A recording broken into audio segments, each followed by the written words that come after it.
Alright, what's good, y'all? We back with another episode of In Pursuit. I'm here with my guy. I'm gonna go by your stage name. Actually, I'm gonna let you introduce yourself. My name is Xz.Avier, Xz.Avier. I'm glad to be here, my boy Ish, man. Appreciate it. Definitely appreciate you for coming through.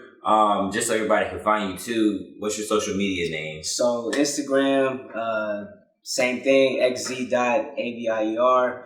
Twitter, Xavier_music. Say streaming services, Apple Music, Spotify, Tidal, Amazon, everything. Check it out. Got you. Make sure y'all check them out. Alright, so Xavier, where you from? I'm from Chino Hills, California. Shout out to the IU. Alright, we in Oakland, California right now, so that's pretty far. What brings you up here? Man, honestly, family. My mom was originally from Oakland. Grandma's originally from Richmond, so basically all my family based in Richmond. Okay. And then my pops, he was born in Alabama but grew up in Sacramento, and then he made a life in Milpitas in San Jose.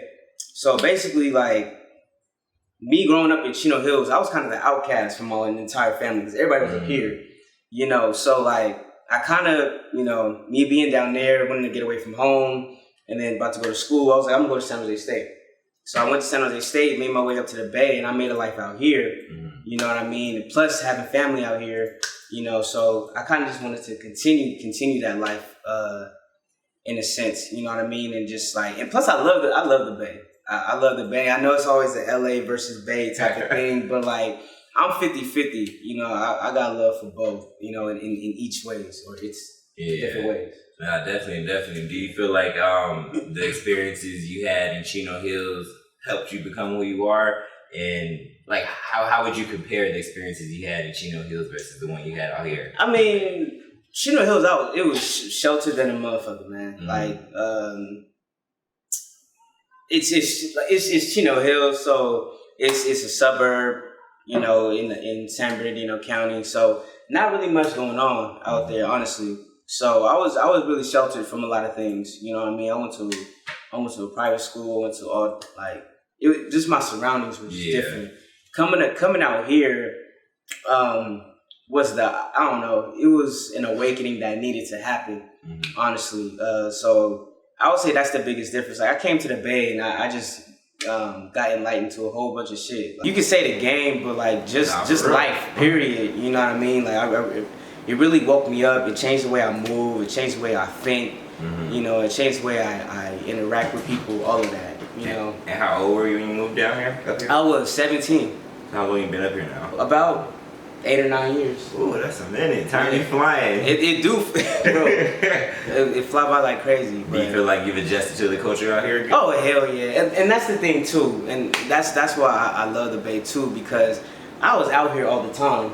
You know what I mean? Like if I wasn't in SoCal, I'd be up here with my cousins, my aunties, my uncles, you know, kicking it.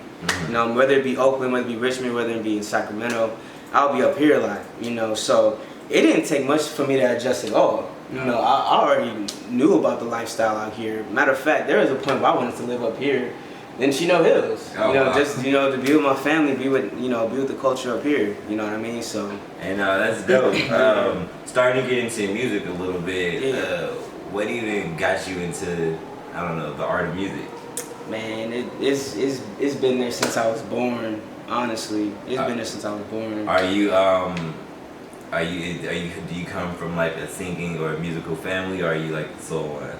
I definitely come from a musical family. I would say I get everything from my pops. To be 100, like I call myself the soul don.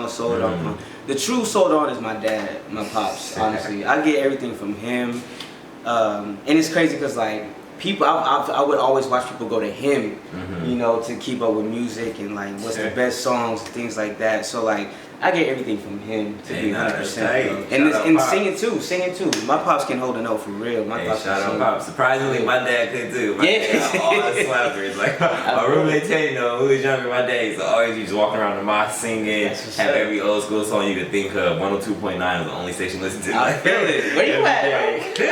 I don't know about that yet. Boy's a little deep. But that's cool. Yeah. So how would you describe yourself? Are you are you an artist, a musician, a singer? Like, do you play any instruments, or is it straight vocals? You play instruments? I played it all started with piano, honestly. Okay. It all started with piano. I started playing when I was 3. I started playing. I've been playing since then, and like I fell off of it in the middle of high school because I was a 2-sport athlete. I was playing basketball and baseball. Oh, you're busy. Yeah, so like music kind of went to the back burner because I thought I was about to be a full-blown athlete, to be honest.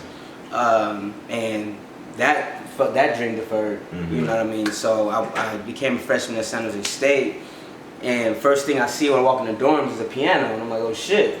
So I was on that constantly, and that's kind of how the love of music kind of came back to me in a sense. That's tight. It refreshed it for you. So what would you say you make music for?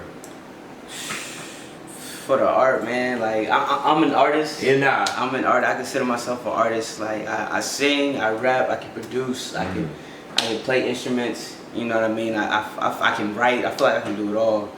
You know, but like it's all for the pure art, you know, of the music. Do you prefer to make? So do you like to make music to be heard by people or by yourself? Man, you know that is a good ass question, bro. Because that I've been tackling for a minute. You know what I mean? But it's for myself. Definitely for myself. And that would be definitely a very personal thing, especially when you're dealing with artists. Especially when you're all around artists too. Exactly. You got your hand on everything. But I will say though, like to a certain point, it will get to a point where it has to be for the people. You know, hopefully I get to a point I build a fan base where it's like it's for the fans. Like this is for y'all. You know what I mean? But right now, this is therapeutic for me, man. Hey, no, that's dope. It's getting me through. So it's getting other people through too, cause we're hearing it. Of course, your pops was one of your inspirations and main inspirations in music. Do you have any other artist inspirations that you look up to? Man, too many. Who's your top 3? Top 3: D'Angelo. Okay. I'm gonna say Outkast, even though it's 2 people, but definitely Outkast. Like I think they made the best hip hop music ever. But yeah, D'Angelo, Outkast, Kendrick Lamar. Okay, definitely. I see you. I know we were just talking about the day and night in Vegas festival. That's about to be nice. Yeah. So as a musician or as a singer, I'll ask, do you remember what's the first song you sang or like? Man, the first song I sang or wrote? Bro. I'll say bro. I was just telling. Okay, so this is kind of funny. I was in 6th grade, and I was on my way to basketball practice, and there was this song. I was listening to T.I. a lot at the time, Urban Legend. And there's a song in there called Freak Though with Pharrell. And I'm a singer, so I'm like, he's rapping and I'm trying to sing like he's rapping. Yeah. So I wrote the whole song, and I forgot what it was called, but it was a love song to the song Freak Though by T.I. and Pharrell. And it is funny because the song is about how he fucking with a hoe. And he wants to make her his wife, but she a hoe. So he's like I want to make you my wife, but you a freak though. That's what the whole song's about. And I'm in 6th grade trying to write a similar song about the same shit. Oh hell man! Like I want to fuck with you, but you kiss my boys. Like, that was the first song I wrote. That's hella funny. Hey, got you started. that's really like my first. I remember like yesterday because like I really to this day I still listen to that song.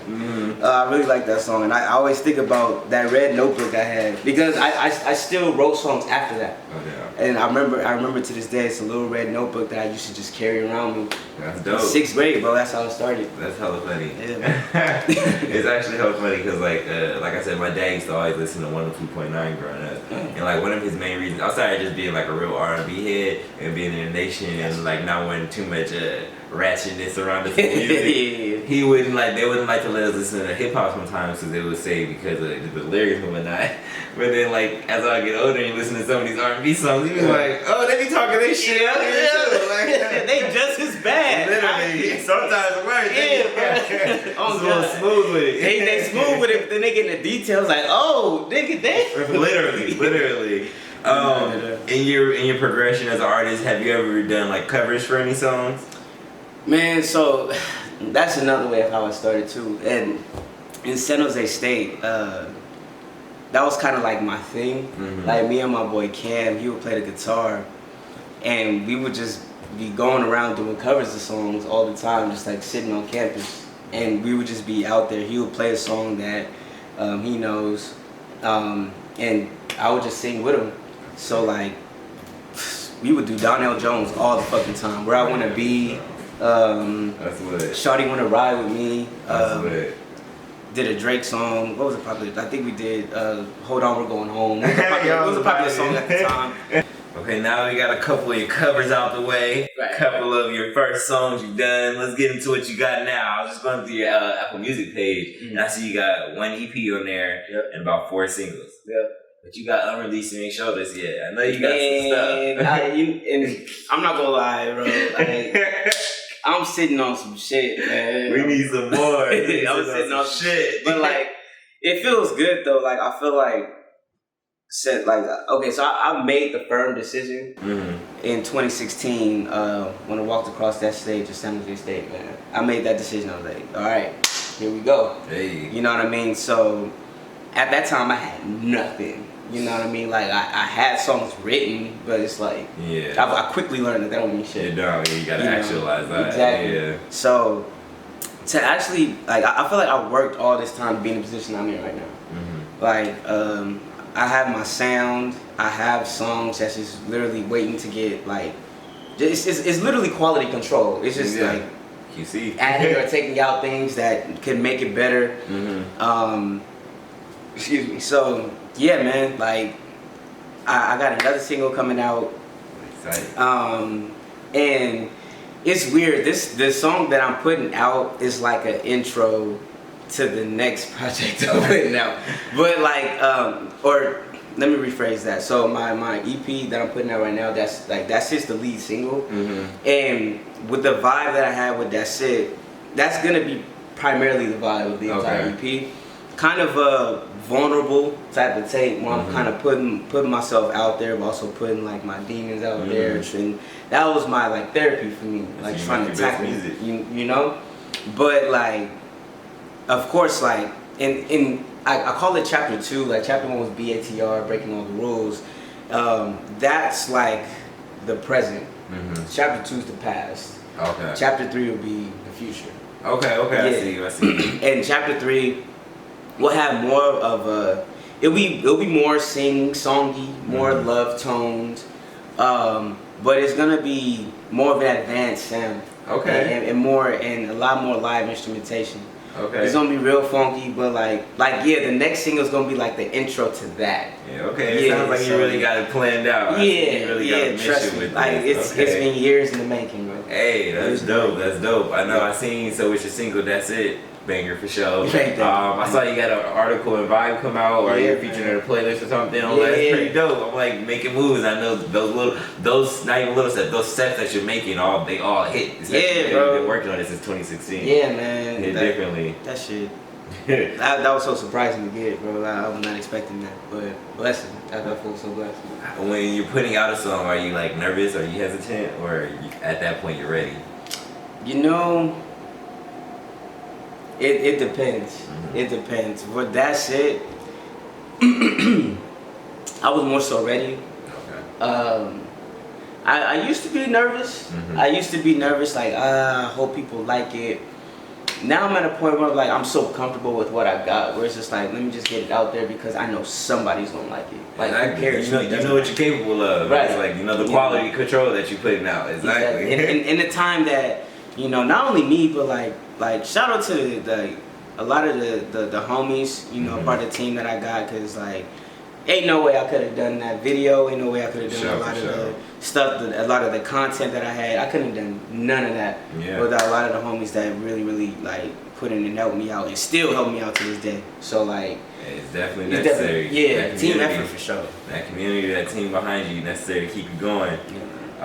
So we were talking about places to find your music earlier. You said it's available on Apple Music. Apple Music, everything. Tidal, everything. SoundCloud. Okay, so I gotta put it on SoundCloud. I'm not gonna lie, I tapped out on Sound. If you want to listen to a lot of my old shit, We go to SoundCloud. I'll post it on there too. But SoundCloud ain't what it used to be. Oh, really? It's not what it used to be. Like, it's because everybody got Apple Music, Tidal, and or Spotify now at this point. Like, SoundCloud used to be a thing where it's like, I'm gonna put this out for people who don't have access to it. But I'm really starting to see like literally everybody got access to it now. It's kind of crazy. So yeah, I just kind of forgot about SoundCloud. But and I feel it. I haven't really heard much about it either, to be honest. Like, it was there for a minute and kind of just dwindled off a little bit. Yeah. All right. So for next steps for your music, what's next for you? Man, putting out this next single, and I'm just grinding like crazy, recording like crazy, just to get this EP done for chapter 2.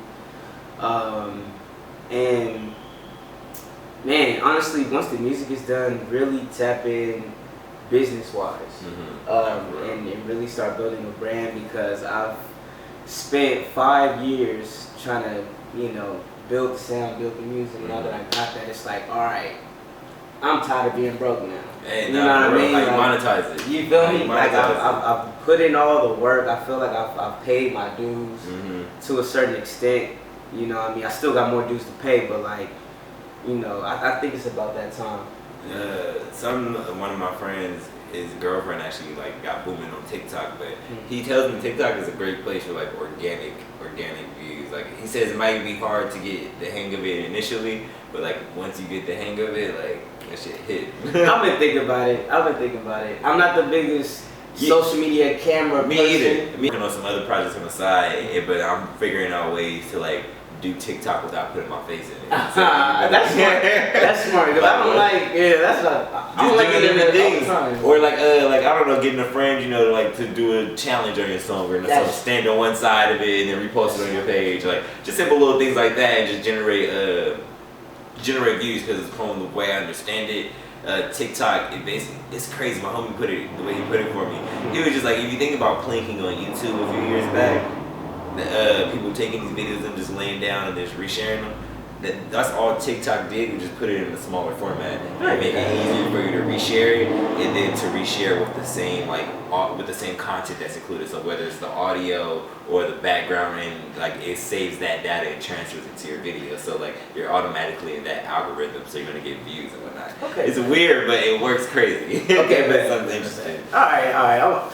It's always been in the back of my head. You're not the only person to like really be like, I'm just like, man, I don't like being on it like that. But yeah, I'm for sure tap in. Okay. Last one before we get you out of here. We're gonna get another show out of you. We know you be performing now. Another show? Man, ASAP. Hey, honestly, like, I feel like I can't wait to be on stage. Like, if there's any way I feel like I'm gonna build fans and people gonna really fuck with me, it's gonna be on stage. Like, I can't wait to be on stage, really perform the songs, really show out, because like I feel like the way I make my music is so that it can be easily translatable to be performed on stage, and like make it a whole experience. That's dope. Yeah. All right, well, we excited. Appreciate you for coming here again. Appreciate you, buddy.